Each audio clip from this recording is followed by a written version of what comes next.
তাদের হাতের উপরে কার হাত? তাদের দৃশ্যমান হাতের উপরে আল্লাহর অদৃশ্য হাত ক্রিয়াশীল রয়েছে, এই জন্য এই ক্ষমতা। আল্লাহু আকবার। কাজে লাগবে কিনা? হ্যাঁ, কাজে লাগবে ইনশাআল্লাহ। বাংলাদেশের মানুষের বিশাল সৌভাগ্য আসতেছে। কত বছর হলো যুদ্ধ বিগ্রহ নাই। ফিলিস্তিনে যুদ্ধ করতেছে, সিরিয়া যুদ্ধ করতেছে, আফগানিস্তানে করেছে, তারপরে লিবিয়ায় করেছে, কত দেশে তো যুদ্ধ চলছে। আমাদের কপালে যুদ্ধে শহীদ হওয়ার সৌভাগ্যটা অনেক দিন থেকে হয়েছে, অল্প স্বল্প হয়েছে, আলহামদুলিল্লাহ। আমার মনে হয় একটা আমাদের নসিবে জুটবে নাকি?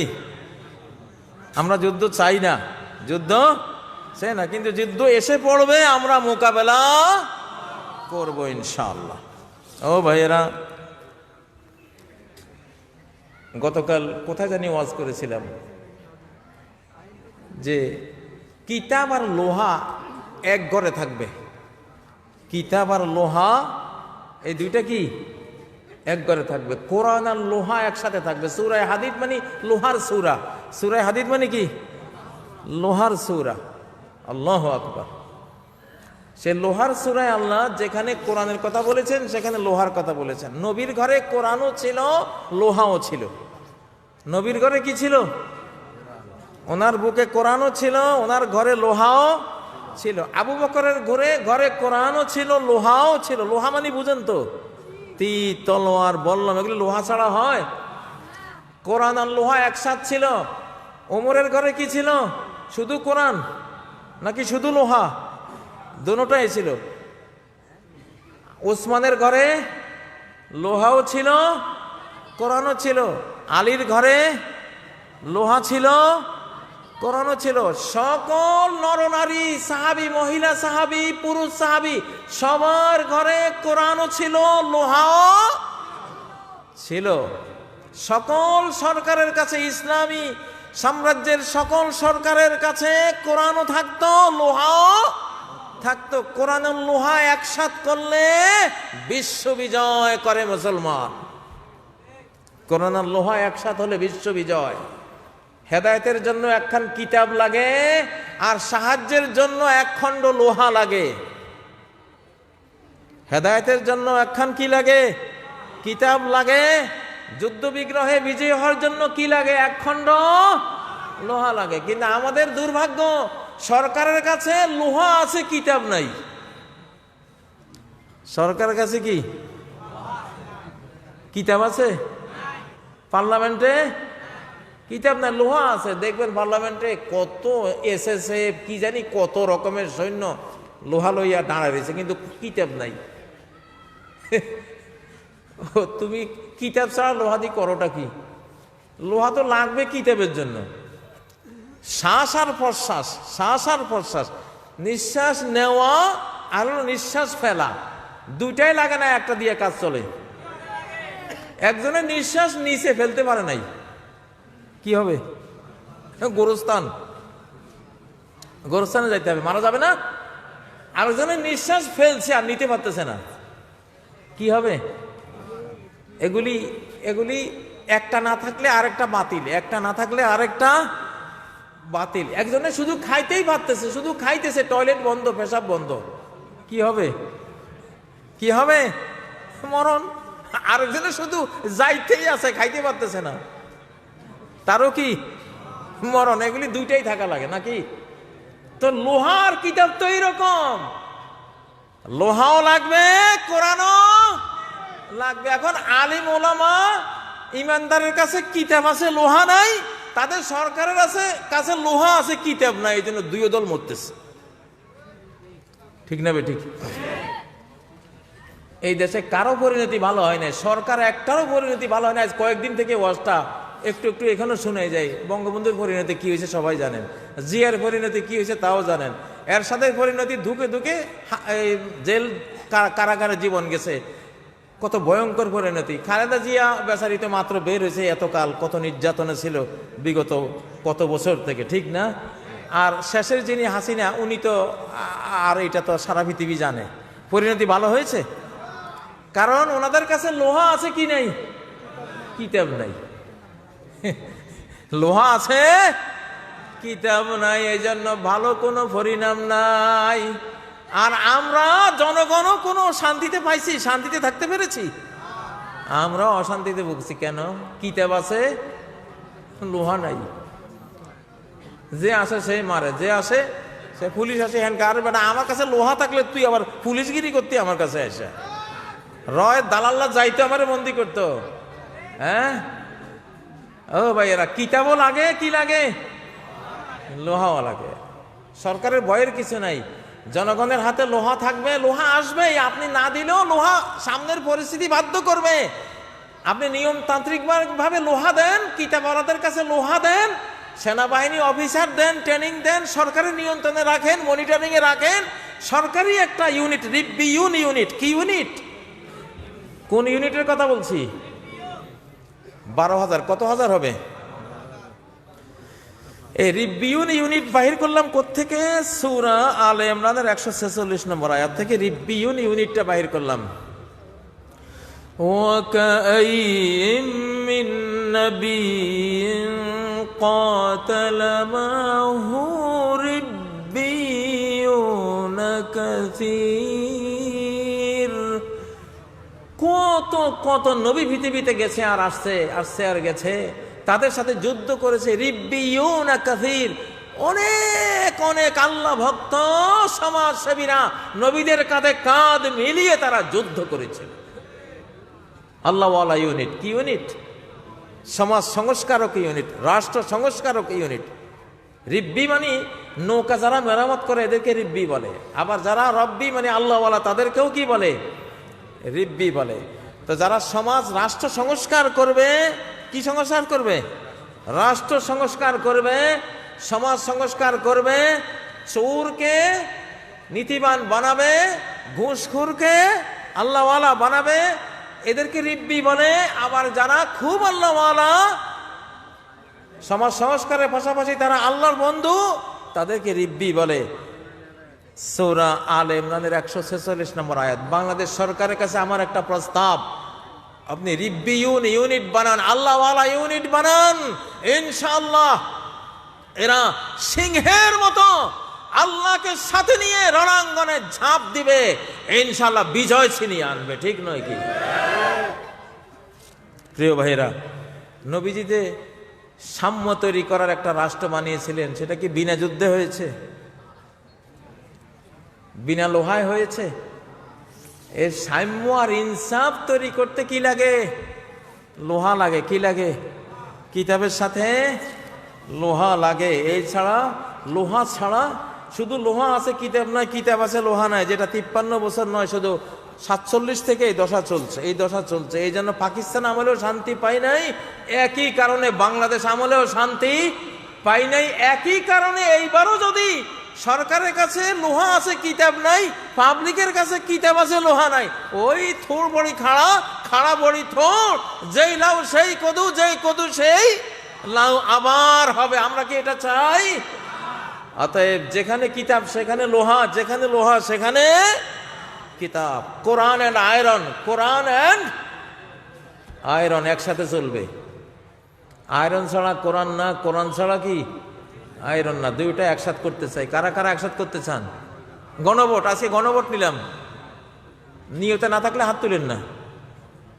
এই সরকার, ইউনূস সাহেব, তারপরে ওয়াকা সাহেব, দেখেন সবাই কিন্তু এইখানে যা আছে, আমি 100 ভোটের মধ্যে 100ই পাইছি মনে হয়। ইনশাআল্লাহ আমরা কিতাব আর লোহা কি একসাথ করবো ইনশাআল্লাহ। তাহলে ইনসাফ কায়েম হবে, সাম্য মৈত্রী কায়েম হবে, নাকি হবে না? ও ভাইয়েরা, হযরত ওমর এক মহিলার বাসায়, বৃদ্ধা মহিলার বাসায় গেলেন। তো বৃদ্ধা মহিলার বাসায় যাওয়ার সাথে সাথে বৃদ্ধা মহিলা বলতেছে যে কাব্বাহুল্লাহ ওমর, ওমরের আল্লাহ বুরা করুক, মন্দ করুক। আজ পর্যন্ত ওমর আমাকে কিছু দিল না, আমাকে একটু চাইতেও আসলো না। ওমরকে কইতেছে, তার ওমরকে চিনে না। তো ওমর জিজ্ঞাসা করতেছে যে বুড়িমা, তো ওমর কেমনে জানবে যে তুমি এখানে আছো এই অজপাড়া গায়ে? বুড়িমা বলল, আরে সর্বনাশ, তাহলে তারে আমার খলিফা হইতে কইছে কে? আমি কোথায় আছি এটাই যদি সে না জানবে, তার মতো ওমর তো আমার দরকার নাই, আমার খলিফা হইতে বলছে কে তারে? ওমর বুঝলেন সর্বনাশের কথা, কথা তো ঠিক। দেখছেন মুসলিম দেশের নাগরিক একটা বুড়ি মা পর্যন্ত কতটা রাষ্ট্রবিজ্ঞানী, কত বড় রাষ্ট্রবিজ্ঞানী। সে বলতেছে রাষ্ট্রপ্রধান, আমি জানবো না আমি কোথায় আছি, সে কিসের রাষ্ট্রপ্রধান? এখন ওমর নরম হয়ে জিজ্ঞাসা করতেছে, বুড়ি মা, তাহলে ওমর যেদিন খলিফা হয়েছে সেদিন থেকে আজ পর্যন্ত আপনাকে কত দিনার দেওয়া লাগতো আপনার মতে, আপনার জাজমেন্টে, আপনার বিচারে আপনি কোন? বুড়ি বলতেছে, আমাকে 25 স্বর্ণ মুদ্রা দিলে ওমরের ন্যায় বিচার হতো, সাম্য হতো। কয়টা? 25 স্বর্ণ মুদ্রা। ওই যুগে স্বর্ণ মুদ্রার অনেক দাম, এক স্বর্ণ মুদ্রার 6 মাস জীবন চালানো যায়, এত সস্তা ছিল। 25। তো ওমর কয়, ঠিক আছে বুড়িমা, আপনি তো ওমরের উপরে খেপেছেন, তা আমি যদি 25 স্বর্ণ মুদ্রা আপনাকে দেই, আপনি কি ওমরকে ক্ষমা করবেন? হ্যাঁ, অবশ্যই ক্ষমা করব। তো ওমর তো আসলে ছদ্মবেশে ঘুরতেন, টাকা পয়সা সাথে নিয়ে যাইতেন, কোথাও গরিব দুঃখী দেখলে এটা দেবেন, সেই জন্য ওনার সাথে সেটা ছিল। তো আবার ওমর প্রশ্ন করলে, আপনি কিন্তু এটা যে মাফ করেছেন, আপনি লিখিত একটা আপনার দিতে হবে, ডকুমেন্ট দিতে হবে যে আপনি ওমরকে ক্ষমা করেছেন। কোনো সমস্যা নেই। তো ওমর 25 স্বর্ণ মুদ্রা দিয়েছেন, লেখালেখি চলছে। এই সময় আলিয়া ইবনে মাসউদ ওখানে হাজির। আলিয়া ইবনে মাসউদ তো আর জানেন না এখানে কি কাণ্ড করতেছে। ওনারা এসে বলতেছেন, ইয়া আমির আল মুমিনিন, আপনি এখানে কি করেন? বুড়ি কয়, সর্বনাশ, এইটাই তো ওমর। ওমর কইল, বুড়িমা, আপনি ভয়ের কিছু নাই, এটা আল্লাহর বিধান, ইনসাফ, এটাই তো ইনসাফ। আপনাকে আমার জানতে হবে যে আপনি এখানে আছেন, কষ্টে আছেন, আমার তো এটা ফরজ, আমি তো আপনার রাখাল, আপনার সকাল সন্ধ্যা দিন রাতের খাবার জুটিয়ে দেওয়া তো আমার রাখালির দায়িত্বের মধ্যে আছে, ঠিক নয় কি? আল্লাহু আকবার। ওমর 25 স্বর্ণ মুদ্রা দিলেন, লিখিত নিলেন, সাক্ষী রাখলেন আলী রাদিয়াল্লাহু আনহু আর আব্দুল্লাহ ইবনে মাসউদকে। সুবহানাল্লাহ। এবং মৃত্যুর সময় উনি ওসিয়ত করে গেছেন ওই কাগজটা ওনার কাফনের ভিতরে যাতে দিয়ে দেয়। আমরা এইরকম শাসক চাই নাকি চাই না? কারা কারা চাই? আল্লাহ, আল্লাহ তুমি কবুল করো, আল্লাহ কবুল করো। এরকম একটা শাসক আসতেছে, ইমাম মাহদী। ইমাম মাহদীর আগেও আসবে, শুরু হবে ইনশাআল্লাহ। ইমাম মাহদী আলাইহিস সালাম এসে দাঁতের ভিতরেও যদি কারো অত্যাচার আর কারো সরকারি সম্পদ লুকায়, দাঁতের ভিতর থেকে বাইর করবে, এরকম পাওয়ার নিয়ে আসবে ইনশাআল্লাহ। এরপরে ঈসা আলাইহিস সালাম এসে 45 থেকে 50 বছর বিশ্ব শাসন করবেন, একেবারে দুনিয়াটা জান্নাত হয়ে যাবে।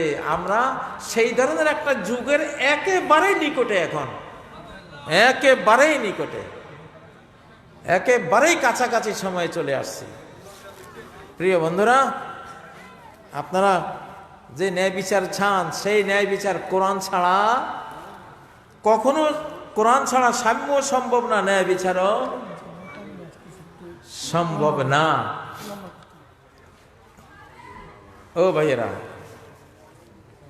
এত ওয়াজ করলে মনে রাখবেন কয়টা? প্রায় 1.5 ঘন্টা ওয়াজ হয়ে গেছে। আমি এতক্ষণ ওয়াজ করি না, আমি ওয়াজ করি 50 মিনিট। তো এখন যদি আপনাদের, এখন আমি একটু ভেরিয়েশন আনতে চাই। আমি 15 মিনিট প্রশ্ন উত্তর করব। কার প্রশ্ন আছে হাত তুলবেন, আমি জবাব দেব। এলাকার সমস্যা কি, কোথায় কি বেদাত, কোথায় কি শিরিক, কোথায় কি আপনারা হয়তো বুঝতেছেন না যে এই আমলটা ঠিক না বেঠিক, এমন কোনো বিষয় থাকলে হাত তুলে প্রশ্ন করুন, আমি জবাব দেব ইনশাআল্লাহ।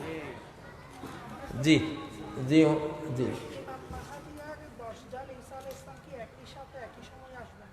সুন্দর প্রশ্ন। ইমাম মাহদি, দাজ্জাল, ঈসা আলাইহিস সালাম কি একই সাথে আসবে নাকি সময়ের মধ্যে কোনো তারতিব আছে? হ্যাঁ, তারতিব আছে। প্রথমে আসবেন ইমাম মাহদি। ইমাম মাহদি থাকবেন 7 থেকে 9 বছর। ইয়ামলিক 7 সিনিন আও 9 সিনিন। নবী সাল্লাল্লাহু আলাইহি ওয়াসাল্লাম বলছেন যে সে 7 বছর অথবা 9 বছর বিশ্ব পরিচালনা করবে। সুনানের হাদিসের কিতাবগুলির মধ্যে এই রাওয়ায়াতটি রয়েছে। তো ইমাম মাহদির 7ম বছর অথবা 9ম বছর, মানে তার শেষ বছরে দাজ্জাল আসবে। তার বিশ্ব শাসনের কততম বছর? শেষ বছরে কে আসবে? দাজ্জাল বের হবে। দাজ্জাল আছে, লুকিয়ে আছে। এখন গোটা বিশ্বটা কিন্তু দাজ্জালে চালাচ্ছে কোনো এক দ্বীপে বসে, আমেরিকা আর ইসরায়েলকে দিয়া। আমেরিকা আর ইসরায়েল 2 রাষ্ট্রকে দিয়া দাজ্জাল গোটা ওয়ার্ল্ডকে নিয়ন্ত্রণ করছে, বুঝছেন? এই একটা তথ্য দিলাম। আমেরিকা ইসরায়েল তোমাদের খেবার কিছু নেই ভাই, এটা তো বাক স্বাধীনতা। চালায় কে? দাজ্জালের সাথে ইসরায়েলের যারা রেবাই, যারা ধর্মগুরু, মানে যারা চূড়ান্ত পর্যায়ে শয়তান হয়ে গেছে ধর্মবিকৃতি করতে করতে, ওদের সাথে ওর দেখা হয়, কথাবার্তা হয়। তো দাজ্জাল অন্তরালে থেকে চালাচ্ছে। সে যখন দেখবে যে ইমাম মাহদি এসে তার সবকিছু ধ্বংস করে ফেলতেছে, তখন রাগে তেলে বেগুনে অগ্নিশর্মা হয়ে সে আর অন্তরালে থাকতে না পেরে রাগের ছোটে বেরিয়ে আসবে। ইন্নামা ইয়াখরুজুদ দাজ্জাল মিন গাদবাতিন ইয়াগদাবুহা। নবীজি বলেন দাজ্জাল তো বেরিয়ে আসবে অন্তরাল থেকে প্রচন্ড একটা ক্রোধের কারণে, রাগের কারণে, মাহদির উপরে। মাহদির কারণে তার সব ষড়যন্ত্র ধ্বংস, তার গোমরাহির সকল নেটওয়ার্ক শেষ, তার ব্যাংক অফ ব্যাংক শেষ, তার জাতিসংঘ শেষ, তার বিশ্ব স্বাস্থ্য সংস্থা শেষ, তার সুদি নেটওয়ার্ক শেষ, তার নিউ ওয়ার্ল্ড অর্ডার শেষ। সব কিছু ইমাম মাহদির হাতে নাস্তানাবুদ হয়ে যেতে দেখে দাজ্জাল বলবে আমি তো আর ঘরে থাকলে কাজ হবে না, এবার বাইর হইলাম।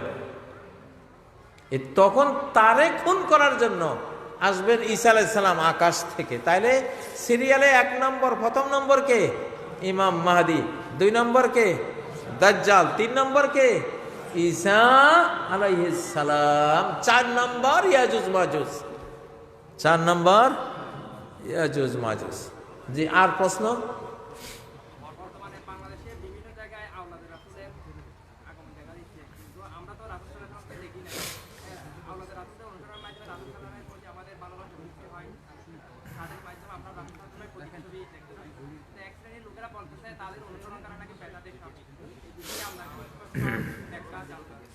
আমার ভাইটা প্রশ্ন করেছেন, বাংলাদেশে আওলাদে রাসূলরা অনেকেই আসেন। তো আওলাদে রাসূল তো আছে বাংলাদেশে, লক্ষ লক্ষ আওলাদে রাসূল আছে, লক্ষ লক্ষ, বরং লক্ষ লক্ষ নয়, কোটি। এই বাংলাদেশে কোটি আওলাদে রাসূল আছে। আওলাদে কুরাইশ আছে, আওলাদে ইয়ামান আছে, আওলাদে আরব আছে, কোটি কোটি। আমার ক্যালকুলেশনে অন্তত 5 থেকে 6 কোটি ইয়ামানি, আরাবিয়ান, কুরাইশি মিলিয়ে এই বাংলাদেশে আছে। যাদের বাম হাতের আঙ্গুল এরকম, এই 3টা আঙ্গুলের সিরিয়াল দেখেন, যাদের বাম হাতের 3 আঙ্গুলের সিরিয়াল, এই মানে যাদের বাম হাতের 3টা আঙ্গুল, এইটা নিচু আর এইটা উঁচু, এরা সব আরব বংশ। এই যে আমাদের বংশ তো ইব্রাহিম আলাইহিস সালামের বংশ, ওটা আমরা জানি। আমি আরব দেশে গিয়া দুবাইতে, কাতারে, সৌদি আরবে অনেক আরাবিয়ানকে বলছি, দেখি তোমার আঙ্গুলটা দেখি, আঙ্গুল বাম হাতে 3 আঙ্গুল দেখি। তা আমার গুলি যেরকম ওদের গুলি এরকম।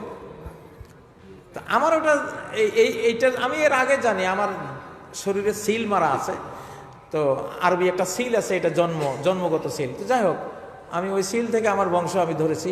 তো কিন্তু এইটা হলো আল্লামা মাকদুনী রহমতুল্লাহ আলাই, বংশ বিশেষজ্ঞ আল্লামা মাকদুনী রহমতুল্লাহ আলাই, তিনি বলেছেন যাদের বাম হাতের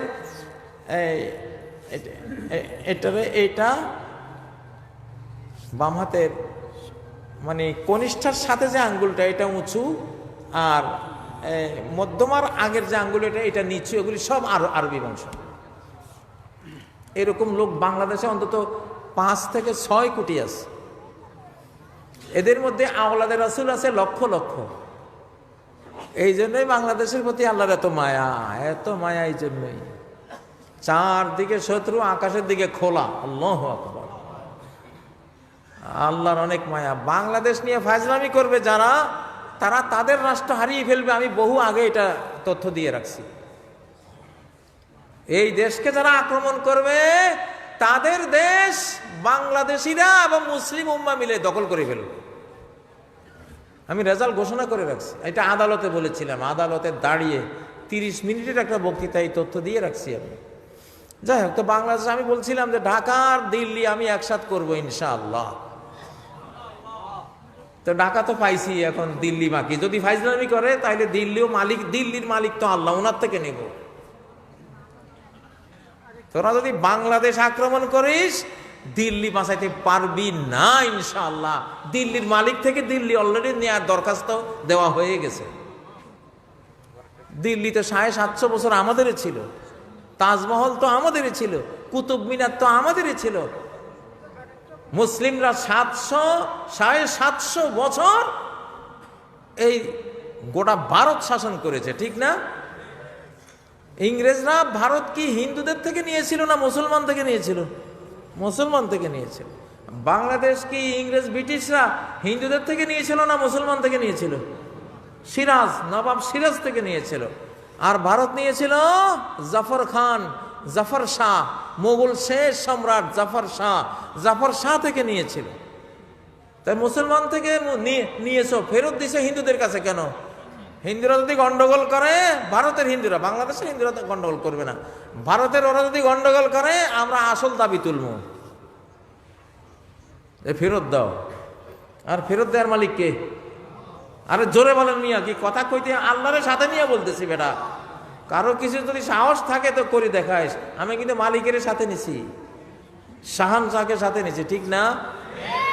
মালিককে কুলিল্লাহুম্মা মালিকাল মুলক, বলো হে আল্লাহ, যত সাম্রাজ্য ইনক্লুড ভারত, সব সাম্রাজ্যের মালিককে হে আল্লাহ তুমি। আমরা কারো কাছে চাই না, আমরা কার কাছে চাই?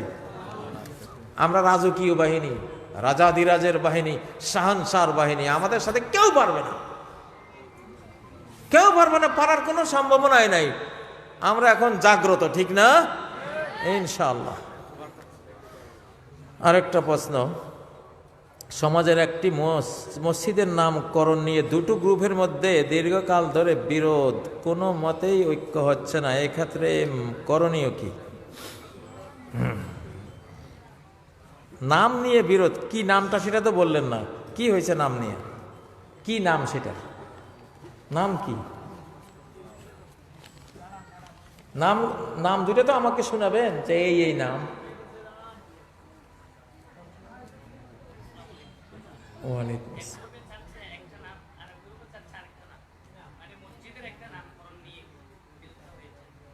হ্যাঁ,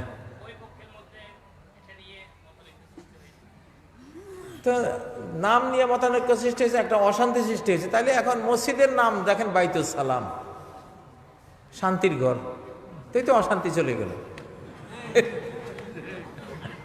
ঠিক না? ঠিক, বাইতুল সালাম মসজিদ, মানে ঝগড়া হয়েছে ভাই, আমরা ঝগড়া চাই না, আমরা চাই শান্তি, অতএব বাইতুল সালাম নাম। সালাম আল্লাহর নাম, সালাম কার নাম? সালাম আল্লাহর নাম না? আল্লাহু আকবার, সুবহানাল্লাহ। হুয়াল্লাহুল মালিকুল কুদ্দুসুস সালাম, আল মালিকুল কুদ্দুস আসসালাম। আমি যে পিস ইন্টারন্যাশনাল স্কুল করেছি, piece international college, piece international university করেছি, এই পিস মানে তো শান্তি, এটাকে আরবি করলে মাদ্রাসা তো সালাম, তো সালাম মানে পিস, তো সালাম তো আল্লাহর নামের মধ্যেও আছে, ঠিক না? এই জন্য পিস নামটা শুনলে এত আবেগ মানুষের অন্তরে আসে যে আরে, ঠিক না কথা? তো অতএব আমি এই মসজিদের নাম রাখলাম বাইতুস সালাম। মসজিদের মুসল্লিরা যারা আছেন ঝগড়াঝাটি করেন না, আল্লাহ নিষেধ করেছেন ওলা তানা যাও, ঝগড়া করে না। মুমিন ঝগড়া করবে না। ঝগড়া থেকে বেরিয়ে আসার একটা রাস্তা, আল্লাহর একটা নাম দিয়া মসজিদের নামটা রেখে দেন, সুন্দর নাম বাইতুস সালাম। আল্লাহু আকবার। আমাকে বলা হয়েছিল একজন প্রধান অতিথি আসবেন, তো এই জন্য আমি দেরি করছিলাম। তো আসলে প্রধান অতিথি আসবে না জানিয়েছেন, অতএব আমিও বেঁচে গেলাম আলহামদুলিল্লাহ। এত লম্বা কথা বলা ঠিক না, এটা সুন্নতের খেলাফ। তো আর প্রশ্ন নিচ্ছি না, প্রশ্ন আর নেব না। তো আমরা একটু দোয়া করি। আল্লাহুম্মা আমিন। ربنا آتنا في الدنيا حسنة وفي الآخرة حسنة